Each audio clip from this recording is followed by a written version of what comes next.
Thank you so much Jiya, बहुत बहुत शुक्रिया, आपने वक्त निकाला, आप तशरीफ लाई, thank you so much. Sir मेरे लिए बहुत बहुत बड़ी बात है कि मैं आपके शो में आई और बड़े दिनों से मुझे इंतजार था कि कब आप बुलाएंगे। प्लीज, आप क्यों शर्मिंदा कर रही हैं? और अच्छी बात ये हुई कि चलिए हमारी मुलाकात में 8-10 साल के बाद हो रही है। जी बिल्कुल, कई साल कहाँ गए, कोई तब्दीली नहीं वाकई हुई आप में? रियली? हाँ। अच्छा, मैं तो रोज मुझे आईना बताता है कि 10 साल आगे आ गए हो तुम। बस फिर बीइंग योगा टीचर मैं आज बहुत सारी चीज़ें आपको ऐसी बताऊंगी जो एंटी एजिंग है, सो उससे बहुत सारी बेहतरी आती है। वेरी इंटरेस्टिंग जी। तो आजकल योगा हो रहा है? जी, कई सालों से मैं योगा प्रैक्टिस भी कर रही हूँ, एज अ स्टूडेंट भी और टीचर भी हूँ। अच्छा, सिखा भी रही हैं? जी, सिखा भी। अच्छा। शाजी, फिटनेस तो सामने ही है और माशाल्लाह उनका जोड़ा भी आज बहुत खूबसूरत लग रहा है, खुद भी बहुत खूबसूरत लग रही है। बहुत बहुत बहुत मेहरबानी, बहुत शुक्रिया। ये मेरे मियाँ का फेवरेट कलर है, रेड। अच्छा, वेरी गुड। तो शादी के बाद मुझे लगता है कि मुझे भी ज्यादा मजा आता है जब वो तारीफ करते हैं मेरे रेड ड्रेस में। तो जब हमारी आखिरी मुलाकात हुई थी उस वक्त तक तो मुझे याद पड़ता है आपकी शादी नहीं हुई थी। नहीं जी, मैंने लेट शादी की है। I just got married. अभी हमारी 4 साल चौथी एनिवर्सरी हुई है मई में। अच्छा, माशाल्लाह, बहुत मुबारक हो जी। मुझे वाकई बात करनी पड़ी, वरना मैं आपको जरूर मुबारकबाद अदरवाइज भी देता। बहुत शुक्रिया। एक्चुअली कोरोना था उन दिनों में बहुत ज्यादा। और आपने कहा और कुछ करने को है नहीं, चलो शादी कर लो। नहीं ऐसा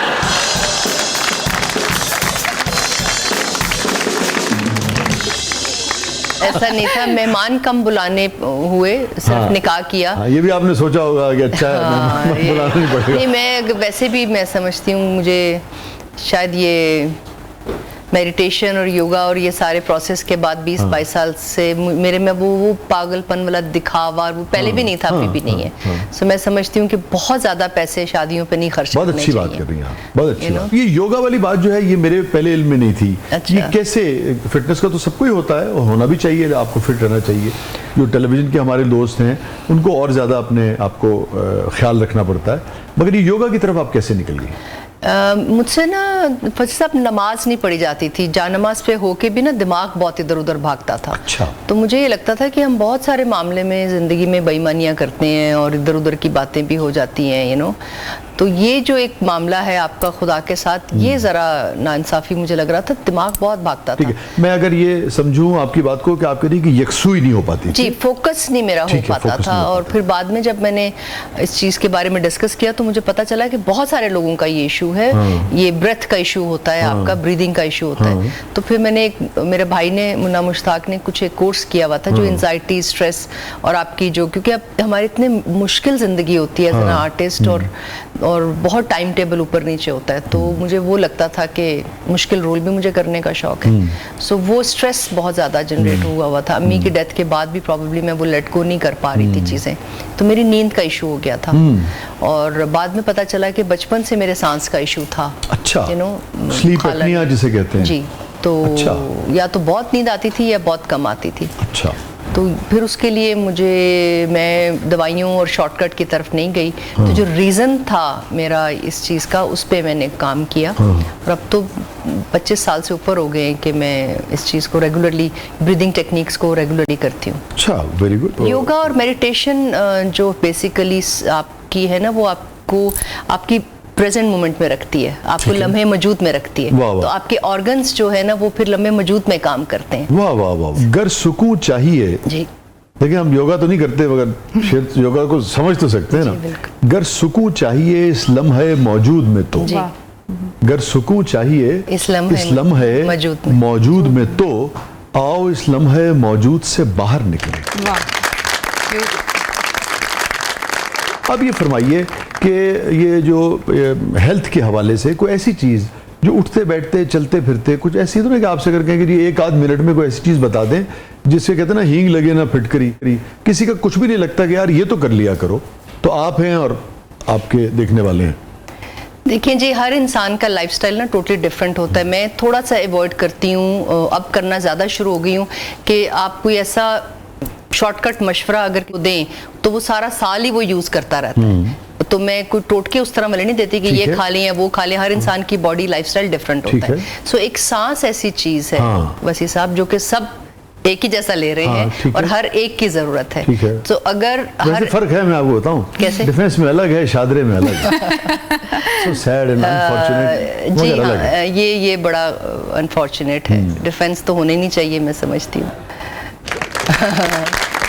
इंसानों को अल्लाह ने इतना शऊर दिया है, कुदरत इतना शऊर दिया है कि हम अपना डिफेंस सिस्टम खुद ऑन रखें। अपना जाती डिफेंस सिस्टम अगर हम ऑन रखें तो हमें किसी डिफेंस की जरूरत क्या नहीं अच्छी है। बात की आपने। कोई यकसां वो होना कोई चाहिए। लड़ाइयाँ ना हो, कोई झगड़े ना हो, दुनिया पुरसुकून हो। जो सांस एक ऐसी चीज़ है जो हम सब इंसानों के पास, चाहे फेंस में रहता हो या कहीं भी रहता हो, सो वो एक ही जैसा आ रहा जा रहा होता है। और सूरज और चांद के मुताबिक उसके डिफरेंट मामला होते हैं। इसमें भी आपको पढ़ने की जरूरत नहीं है। लेकिन जो भी सांस आपका आ रहा है नाक से और जा रहा है, राइट और लेफ्ट नॉस्ट्रल से सांस जो आ रहा है और जा रहा है, सिर्फ आंखें बंद करनी है।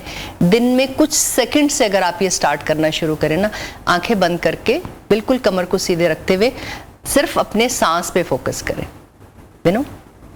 किस नथली से आ रहा है, नॉस्ट्रल से, कौन सी नॉस्ट्रल, जो ये राइट नॉस्ट्रल है, लेफ्ट नॉस्ट्रल है, इससे सांस आ रहा है और जा रहा है। इसको सिर्फ आपने महसूस करना है। तो जो भी आपके दिमाग में एक रील चलती है, वो अनलिमिटेड बातें आ रही होती हैं और जा रही होती हैं, वो फोकस होने शुरू हो जाता है। वो आप प्रेजेंट मोमेंट में, लम्हे में आने शुरू हो जाते हैं। ये इतनी आसान और हजारों साल पुरानी टेक्निक है। तो मेडिटेशन होगी ना? मेडिटेशन होगी। अगर आप नमाज में भी आपको इशू हो रहे हैं, जैसे मुझे होते हैं और बहुत सारे लोगों को होते हैं। अब जब मैं टीच करती हूँ योगा या कोर्सेज कराते हैं हम, तो बहुत सारे लोग ये कंप्लेन लेके आते हैं कि हमारा नमाज पे भी जो है ना, जहाँ नमाज पे होके भी हम जहाँ नमाज पे नहीं होते। तो ये बड़ी चीज़ होती है कि लोगों की जो ऑर्गन्स हैं यहाँ से आके इशू में आने शुरू रहते हैं। डाइजेस्टिव सिस्टम, नींद का सबसे ज्यादा प्रॉब्लम लोगों और ये ब्रीदिंग प्रैक्टिस आप बता रही हैं, कितनी देर तक इसको रख सकता है आदमी, कितनी देर तक रखना चाहिए इसको? जितना अगर आप रेगुलरली प्रैक्टिस करेंगे, दिन में 2-3 दफा करेंगे, तो 4-5 मिनट, 10 मिनट, 15 मिनट।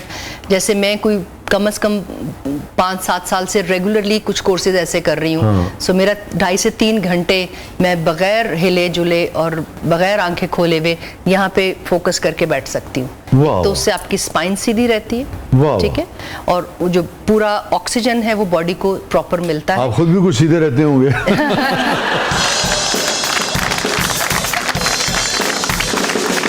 बिल्कुल, आपको पॉजिटिव रहते हैं ना, गुस्सा नहीं आता है, आपकी नींद बेहतर रहती है, आपको बहुत ज्यादा दवाइयों, डॉक्टरों के पीछे नहीं भागना पड़ता। अच्छा, इसमें बड़ी इंटरेस्टिंग बात आपको बताऊं, वो अशरफ साहब हमारे जो निंजा मास्टर हैं बड़े, वो भी बड़े योगा सिखाते हैं। वो आए तो इसी तरह हमने उनसे पूछा, तो हमारे पीसीआर में जो प्रोड्यूसर है शब्बीर साहब, उन्होंने फौरन उसकी प्रैक्टिस शुरू कर दी। 30 सेकंड के बाद एक आवाज है कि लगे सर शब्बीर साहब गिर गए। शुरू में ये होता है, जल्दी नहीं करनी, 30 सेकंड ज्यादा। हम देखें, हम सारी जिंदगी से पता क्या कर रहे हैं, हम जबरदस्ती कर रहे हैं अपने साथ। वो नेचुरल चीजें जो बॉडी मांगती है या वो चाहती है, उस तरह जिंदगी नहीं गुजार रहे। सो जो फोर्सफुली आप अपने साथ कुछ भी करेंगे, कोई भी पोस्चर करेंगे, वो आपको नुकसान नहीं पहुंचाएगी, चाहे वो खुराक है, चाहे वो कोई भी चीज है। बहुत अच्छा लग रहा है। मैं, चूंकि मेरी जो आपकी आखिरी मुलाकात थी, मेरा अगर हाफजा ठीक काम कर रहा है, तो मुबशिर को प्ले कर रहे थे, तो वहाँ गालिबन मुलाकात थी सेट के ऊपर या किसी जगह, मेरा वो स्क्रिप्ट था। तो मुझे बड़ा अच्छा लग रहा है। मैंने सोचा भी नहीं था कि जब 8-10 साल के बाद मुलाकात होगी तो वही जो लड़की है वो एक फलसफी बन चुकी होगी है। रियली, अगर आपको लग रहा है, मेरे लिए नहीं, तो मुझे बहुत ही अच्छा लग रहा है। और मैं चाहूँगा कि लोग, हम सबको ये सीखना चाहिए कि जिंदगी की हर मोड़ पे जब तक आप अपनी जिंदगी खुद आसान नहीं करेंगे ना, आप किसी को और हर मोड़ पे हम ये तय कर सकते हैं कि हाँ, मुझे अगले 10 साल में ये फलाना इल्म सीखना है और उसको पढ़ना है, उसको सीखना है, संजीदगी से सीखना है, और अगले 8-10 साल में मैं उस इल्म में इतना माहिर जरूर हो जाऊंगा कि एक संजीदगी से एक बात कर सकूं और पता लगे कि हाँ यार, मैं इस इल्म को अच्छा खासा जानता हूँ। मेरी बहुत तालियां, मुझे बहुत खुशी हुई, और हर शख्स को ये सीखना चाहिए। बिल्कुल, ये सीखना चाहिए। ये फ्री का एक इल्म है और ये हजारों साल, और ये हमारी हर इंसान की जरूरत है। वो तो आपने एक चीज का इंतखाब किया ना। मैं तो कह रहा हूँ, ये जो सीखने का फैसला आपने किया, तो बहुत कि मैं योगा सीखूंगी।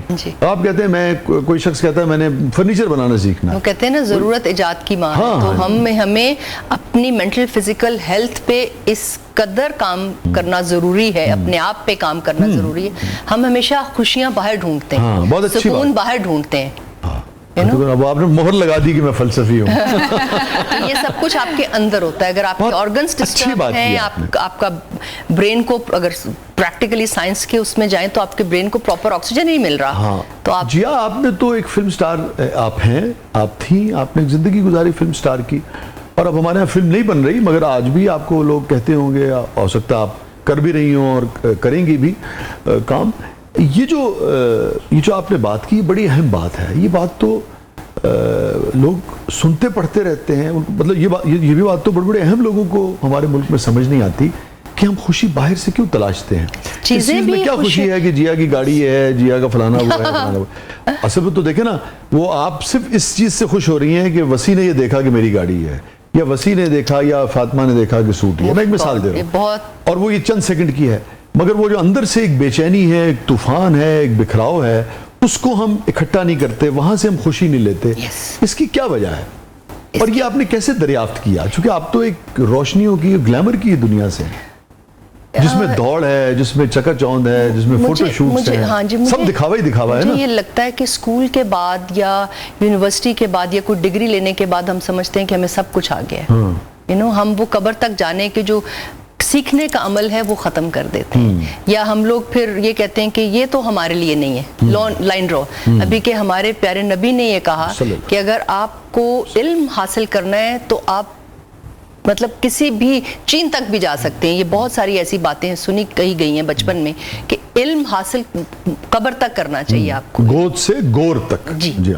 तो ये बहुत ज़रूरी है कि हम अपनी हेल्थ, अपनी मेंटल फिजिकल हेल्थ को जब तक गौर नहीं करेंगे, और जितनी पुरानी रिसर्च है ना, जो बहुत पुरानी है रिसर्च, साइंस अब उसको डिस्कवर कर रही है और अब उस पर काम कर रही है। और हमारे इस खित्ते में जो इतने बड़े ये सूफी गुजरे हैं,